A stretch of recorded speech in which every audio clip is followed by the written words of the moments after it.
Hey there, happy Friday to you. How was your week? And out here in Northern California, it's starting to get warm. I think it's supposed to be Saturday. It's supposed to be close to the century mark. So going to get some use out of the air conditioner probably before too long. But hell, it's that time of the year and part of the location I live in. So anyways, hope your week was well and hope you're getting ready for the weekend to have a little fun. Maybe work on your balancing your triad, work on your body, mind, spirit. And hopefully you've also done that during the week, taking little bits here and there. So I want to kind of get into this one here. It is keep good company on and offline. Now, we've talked quite a bit about this, about making sure you get the right group of people around you, because as we go through life and as we get up in our later years, especially into that second half century of life, challenges come up, whether it's health issues, really, health issues, something like that, or anything else comes on. You need that support people around you. You can't do it on your own.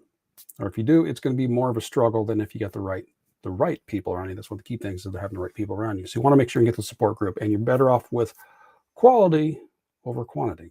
You want to have the right people around you. So, but this topic here, I want to kind of focus more so of being online.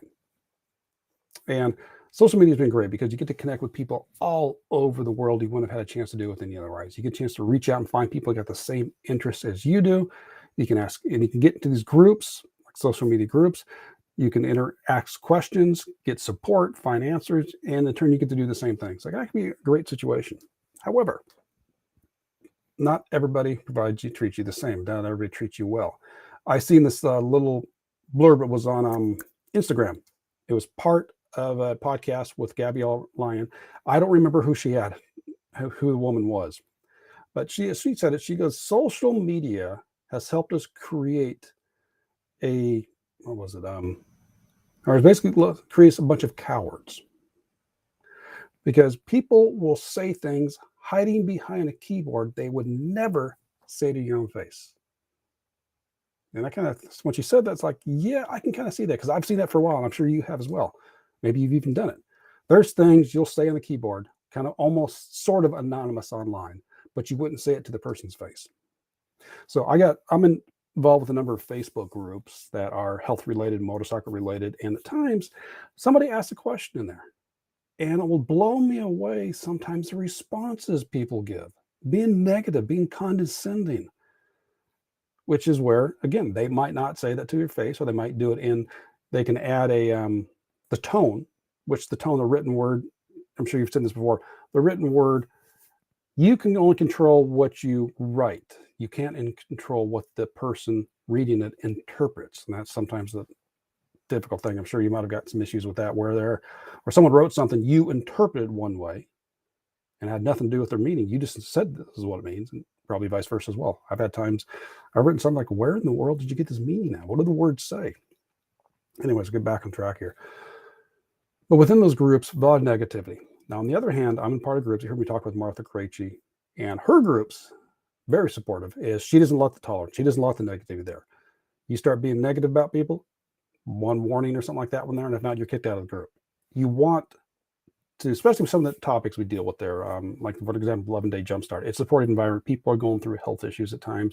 They're not for sure what to do. Maybe this is their first time they're actually getting results. They want in a lot of these groups, you want to be able to have a safe environment. So that's what who's in charge of the group has to be able to do. They are the ones in charge, have to create the safe environment, which means no negativity. People start down.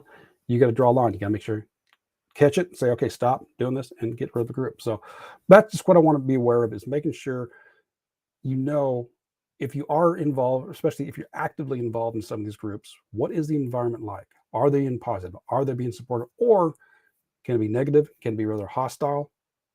And like I said, I've seen some of the groups, it's almost like an argument going on. It's like, would you have the same conversation face to face? And most of the time I can think they'd probably not.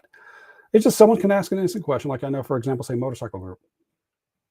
Someone had asked about, they got different clips in which you're allowed to put your phone on, because sometimes people ride and they want to have their phone there. They might use it for their GPS or whatever. And people are going, and others come out, just go out and ride, just do this, just do that, get rid of the phone. It's like, how can you be so negative about it? There's a lot of reasons you want to have something there, but something so simple can turn into an argument, putting other people down. So be aware of the groups you choose to be involved in, and make sure it's an atmosphere that you want to be. Are they there to support you, to encourage you, to keep you going? or are they there to put you down?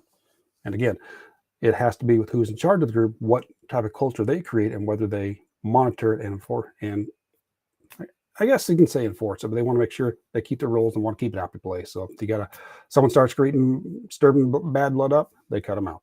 All right, that's what I got for you there. So just be aware of who you're around on and offline.